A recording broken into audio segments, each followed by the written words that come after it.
मेरे प्यारों, यीशु मसीह के नाम से मैं आपको अभिवादन करता हूँ।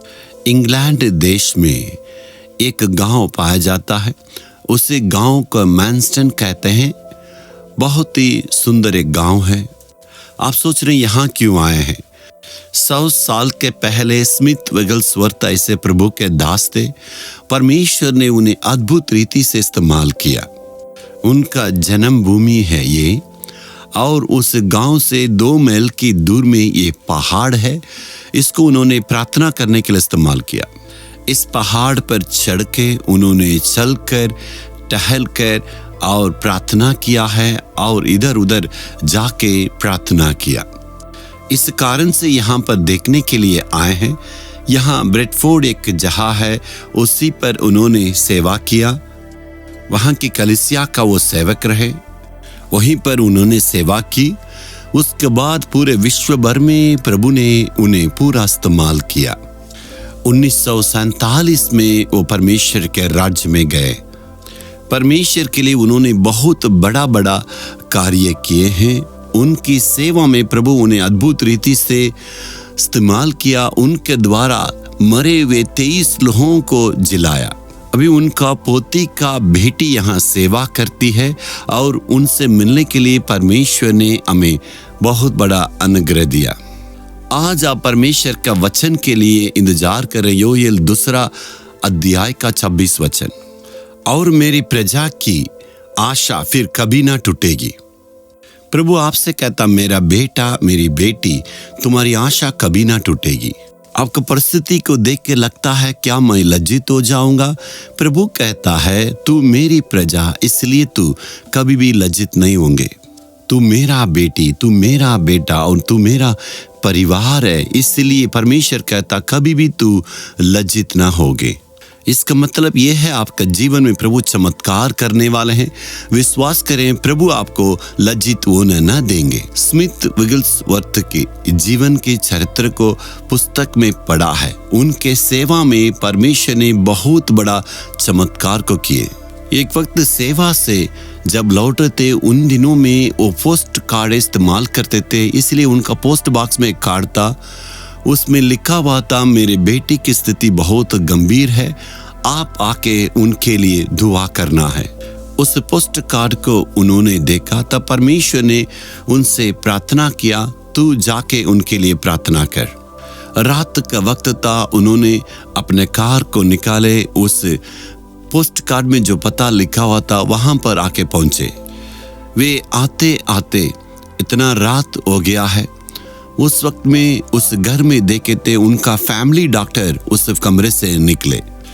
उन्होंने अंदर जाके कहा, आपने अपने बेटी के लिए बीमार को ठीक होने के लिए चिट्ठी लिखे हैं, मैं ही वो सेवक हूँ, आपके लिए दुआ करने आया हूँ।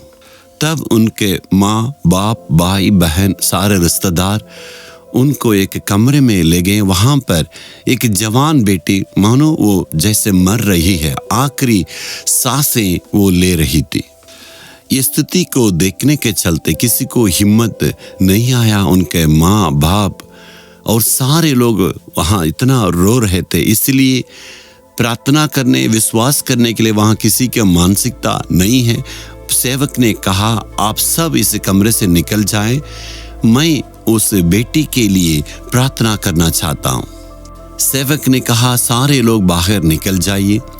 सारे लोग एक दूसरे के मुंह देखने लगे, और वहाँ उनकी माँ कहने लगी, अब ये यहाँ पर डॉक्टर आए हैं और उन्होंने कहा है ये आखिरी सांसें ले रही है, मैं चाहती हूँ मेरा बेटी मेरे आंखों के सामने मरे। ये सेवक को तो गुस्सा आ गया।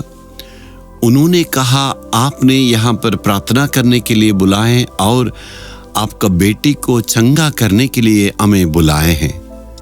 आप कह रहे हैं मेरा बेटी मेरे आंखों के सामने मरे। जहाँ अविश्वास से प्रभु काम नहीं कर सकता कह के वहाँ से निकलने के लिए तैयार हो गए। सारे लोग डर के कहने लगे, जी हाँ आप प्रार्थना कीजिए, कह के निकल गए। और इन्होंने उस कमरा में घुटना टेके वहाँ उस बेटी के लिए परमेश्वर से प्रार्थना किया। लगभग 1 घंटा उन्होंने प्रार्थना किया। 1 घंटा उन्होंने प्रार्थना करने के बाद आंखें खोले। अक्सर जब वो इस प्रकार प्रार्थना करते हैं, परमेश्वर की चेहरा उनके सामने दिखाई पड़ता था। यदि यीशु की चेहरा दिखाई पड़ा तो प्रार्थना का उत्तर मिल गया, लेकिन उस दिन में यीशु की चेहरा दिखाई नहीं पड़ा। लेटी हुई उस बेटी को देखे उसने एक लंबे सांस लेके अपना प्राण को छोड़ दी। इन प्रार्थना कर रहे हैं, जब प्रार्थनाएं कर रहे हैं, उनकी आंखों के सामने लंबे सांस लेके उस बेटी मर गई। अभी इनके अंदर विचार आने लगे, इस बेटी को कैसे उनके परिवार में हम दिखाएंगे। बिल्कुल डरे और घबराए नहीं, और उसने कहा, प्रभु मुझे लज्जित होने नहीं देगा। और उसने ये बोल के प्रार्थना किया, हे प्रभु तू मुझे यहाँ लज्जित होने के लिए नहीं बुला लाए, तूने यहाँ मुझे लाया है। फिर से उन्होंने प्रार्थना किया और बहुत ही धून के साथ मरे हुए उस जवान बेटी के सामने घुटने टेक के प्रार्थना किया। उसके बाद ये घंटा प्रार्थना की। प्रार्थना करके जैसे ही खिड़की के सामने उन्होंने आंख खोल के देखा तो यीशु की चेहरा देखा। उनको पता चला यीशु ने प्रार्थना को सुन लिया। जब उस बेटी को देखे तो आंखें खोल के देखी, इसका मतलब प्राण वापस आ गया। वे खुशी के साथ परमेश्वर को धन्यवाद देने लगे। उस बेटी वहां से उठ के, वहाँ कमरा में पियानो था, उस पियानो को बजा के वो सुंदर ढंग से गाने लगी। बाहर के परिवार को पता चला, क्योंकि बेटी ही ऐसे सुंदर ढंग से बजती, ऐसे अंदर आके देखे तो वो बेटी वहाँ गा रही थी। उस बेटी के पूरे जीवन के साथ परिवार में अर्पण किए। परमेश्वर इस दास को लज्जित होने नहीं दिया। परमेश्वर ने चमत्कार किया।